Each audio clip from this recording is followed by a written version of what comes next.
Alloh subhanahu va taolo siz bilan bizdan talab qilgan bitta eng asosiy narsa bu tavhid. Alloh taolo siz bilan bizni bitta gunohdan tiyilishligimizni qattiq talab qilgan. Qolgan gunohlarni inson sodir qilar ekan, ularni Alloh xohlasa kechiradi. Ammo shirk degan gunoh bor tavhidning muqobilida. Bu gunohni qilgan bandani Alloh taolo hargiz kechirmaydi.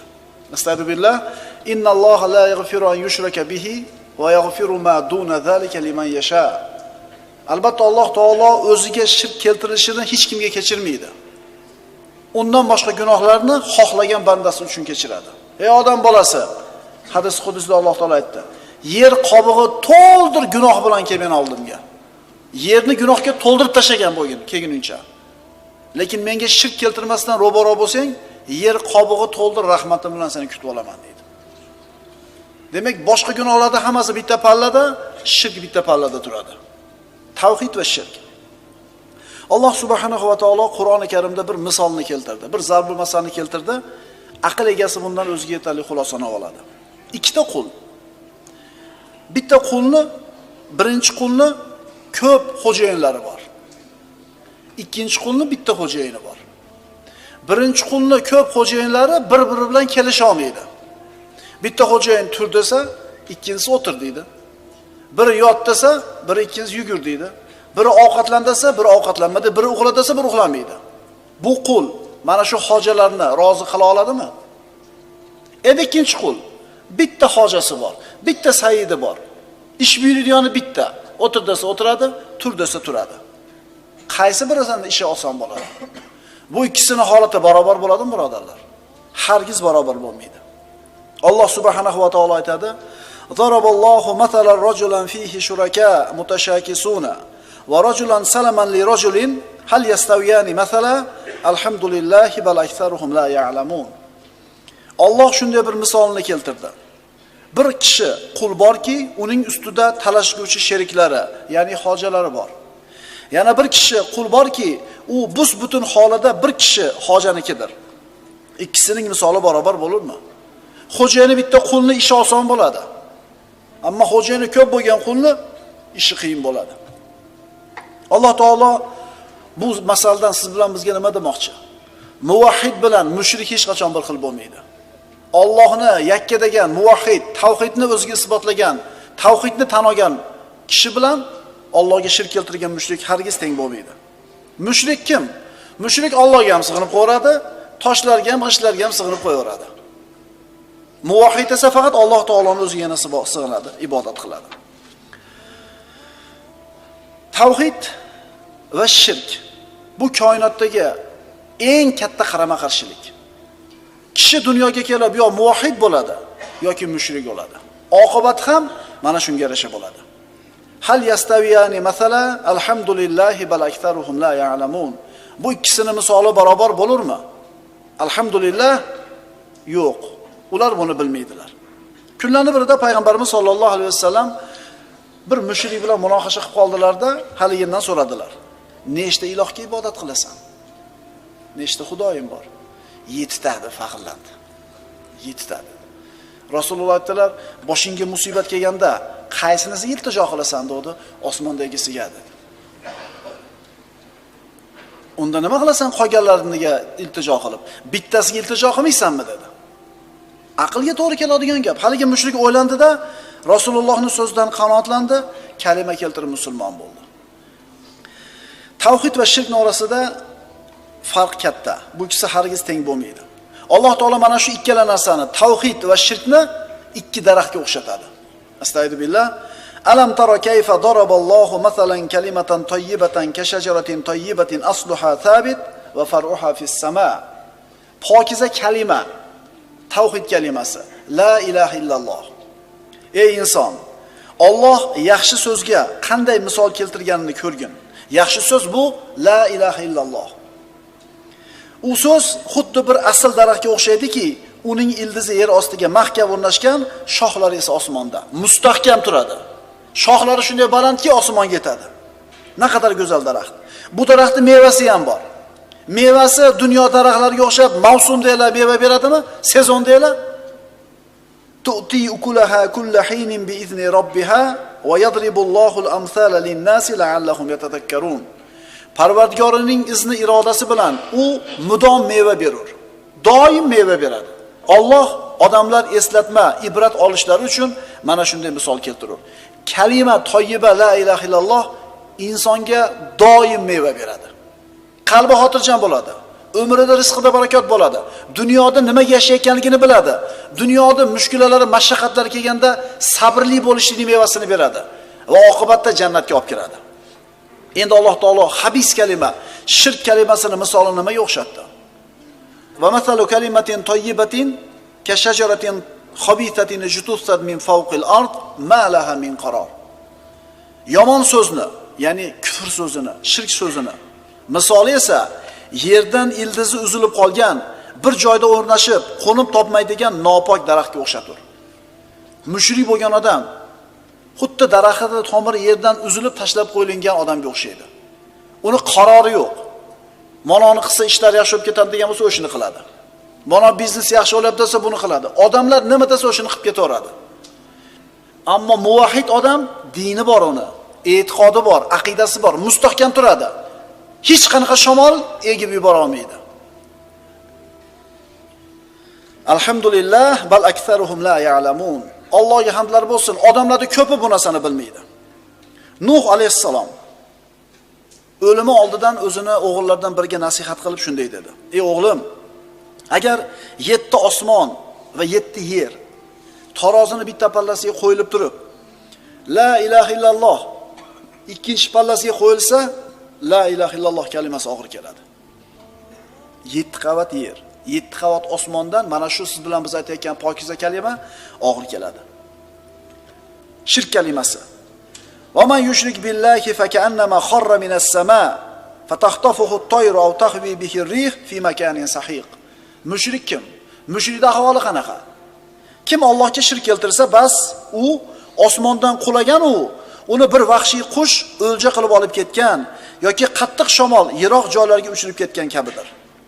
Kishi agar shirkda bo'ladigan bo'lsa, hozir aytganimizdek, shamol qayoqqa puydasa, o'sha tomonga qarab ketaveradi. Kishi o'zini pokiza fitratini, islomiy fitratini shirk keltirib o'zi bulg'ab oladi. Har bir kishini qarang, mana bu har bitta mushrikning misoli mana shunga o'xshaydi. Endi musulmon odamchi, muvahhid odamchi, bu ikkisi barobar bo'ladimi? Qiyomat kunida bir kishi oldiga sijillasi qo'yiladi, sahifalari. Bitta sijillasi varag'i insonni ko'zi yetadiganchalik masofa uzoq. Gorizontgacha bitta varag'i. Shunaqa sijillarni hammasiga gunohlar yozilgan. Va mana shu sijillardan 99 ta. 99 ta sijillasi faqat gunoh bilan yozilgan. Alloh taolo aytadi: "Ey banda, senga zulm qildingmi biz?" Banda yo'q deydi. "Sen qilmagan birorta ishni yozib qo'yibmizmi?" Banda yo'q deydi. Hammasi mening amallarim, hasanotim yo'q. Alloh taolo aytadi: "Ha, seni bitta hasanoting bor."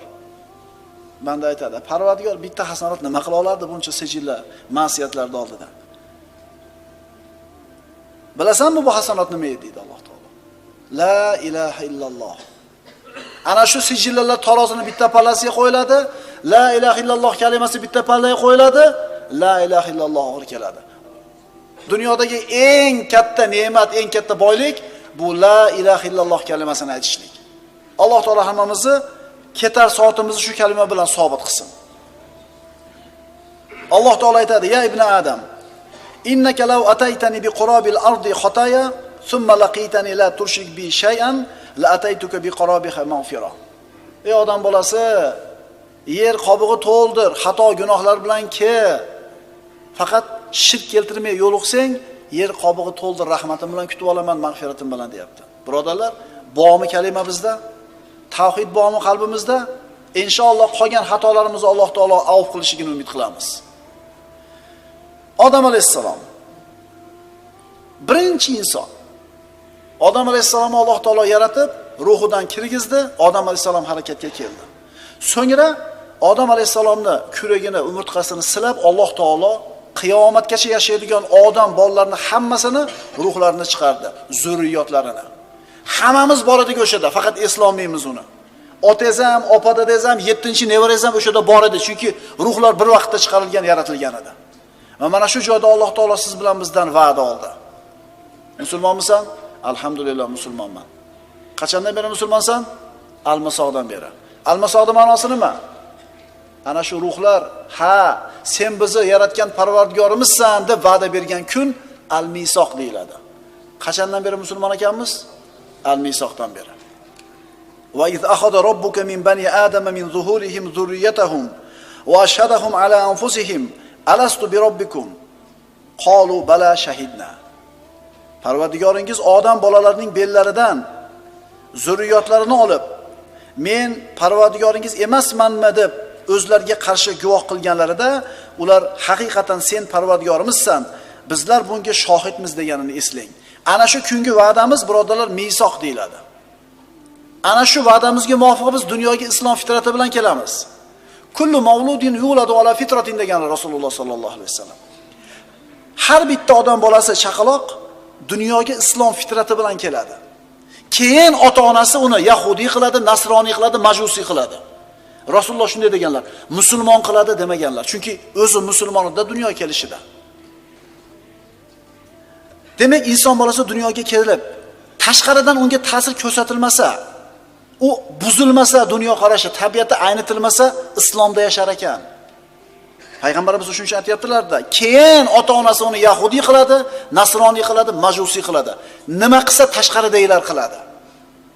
Insonda o'ziga qolsa, Allohning o'ziga sig'inadi yolg'iz. Ana mushayda misolida aytdik-ku. Qiylanganingda, musibat kelganda kimga sig'inasan desa, osmondagisiga deyapti. Aka osmondagisiga sig'inaverdi, qabul qildi. Bizni ham agarchi tinimsiz televizordan, internetdan, boshqa narsa bilan miyalarimiz buzib turilmasa, mo ko'chada qing'ir-qing'ir yurgan birodarlarimiz bunaqa yurishmagan bo'lar edi. To'g'rimi? Ha, qarang, bu gapimizga o'laymiz endi.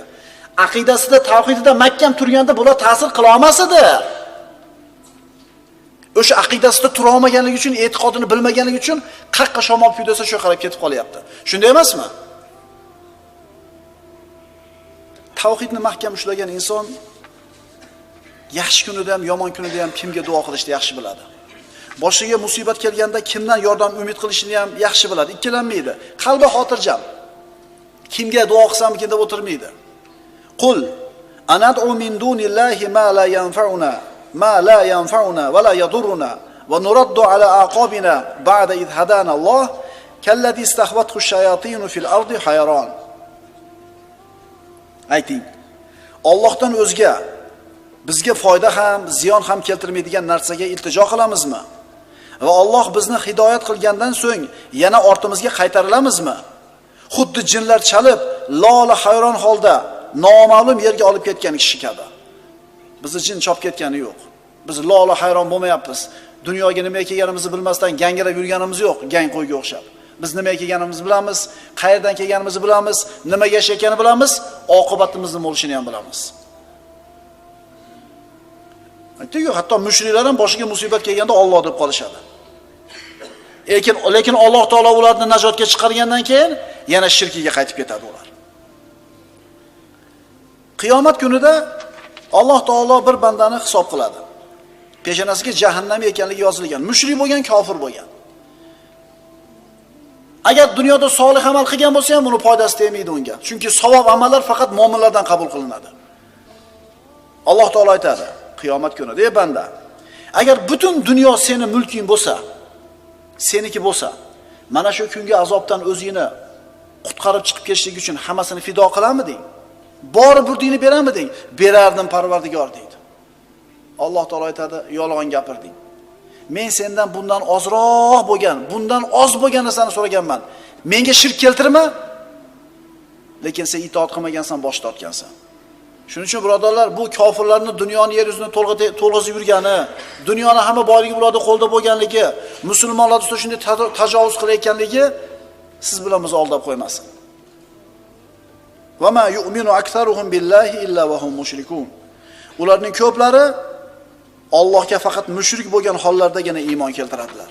Ya'ni Allohga iymon keltirdim deydi, lekin qilayotgan ishlari nima? Shirkiyat bo'ladi. Qaranglar, Odam alayhissalom bilan Nuh alayhissalomning o'rtasida 10 asr o'tgan deyiladi. Vallohu alam. 1000 yil. Mana shu 10 asrning ichida odamlarning hammasi muvahhid bo'lgan. Shirk bo'lmagan. Ha, qotillik bo'lgan, ha, boshqa gunohlar bo'lgan, ammo shirk bo'lmagan. 1000 yilgacha shayton odamlarni shirkka boshlay olmagan.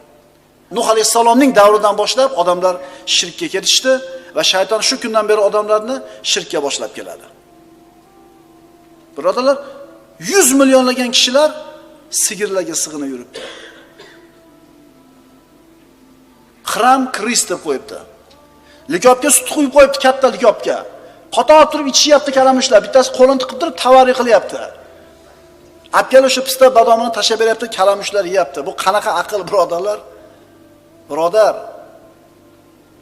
yakka yagona bo'lgan, o'xshashi bo'lmagan, Al-Hayyul Qayyum bo'lgan Allohga sajda qilayotganingizdan faxrlaning. Chunki bu shunday bir ne'matki, Alloh faqat yaxshi ko'rgan bandalarga beradi bu narsani. Ahmoq emas ular. Borib ehtimol zo'r zamonaviy bir kompyuter jihozini yasar, elektron jihozini. Ehtimol dunyoga tarqatib sotayotgandir, hammani havasini keltirayotgandir. Lekin ishini tugatgandan keyin uyiga boradida o'sha moliga yoki bo'yatayotgan kalamushiga sig'inadi. Bu qanaqa aql? Bu qanaqa aql? Afaman yamshi mukibban ala wajhihi ahda amman yamshi sawiyan ala siratin mustaqim. Alloh taolo so'rayapti. Axir yuz tuban yuradigan kimsa haq yo'lni topguvchiroqmi yoki qaddi rost holda to'g'ri yuradigan kimsami? Ibrohim alayhisalom o'zini qavmini da'vat qilayotganda shuna derdi-da, bu toshlar, g'ishlar sizlarga nima foyda beradi? Bolta bilan hammasini chof-chof qo'yib turib, bittasini bo'yniga ilib qo'ydi. Sen qildingmi Ibrohim, butlarimizni sen chopdingmi deganda maloni siqildi.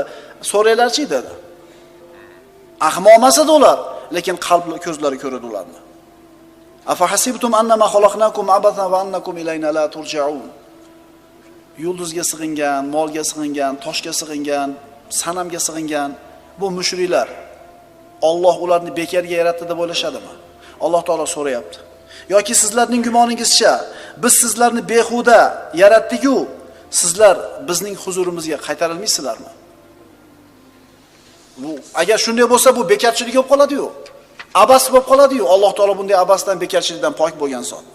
Fata'ala Allohul malikul haqq la ilaha illa huva robbul arshil karim. Zotan haq podshoh Alloh bironta ishni behuda qilishlikdan yuksakdir.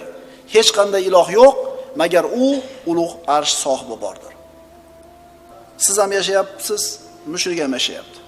Muvahhid ham yashayapti, mushrik ham yashayapti. Hammaning oqibati bir xil bo'ladimi? Siz bilan bizdan Alloh taolo talab qilgan eng asosiy narsa tavhid. Siz bilan bizni ehtiyot bo'lishimiz kerak bo'lgan eng asosiy narsa shirk. Allohni yakka deb bilgan muvahhid bilan Allohga shirk keltirgan mushrik. Bu ikkisi barobar bo'ladimi?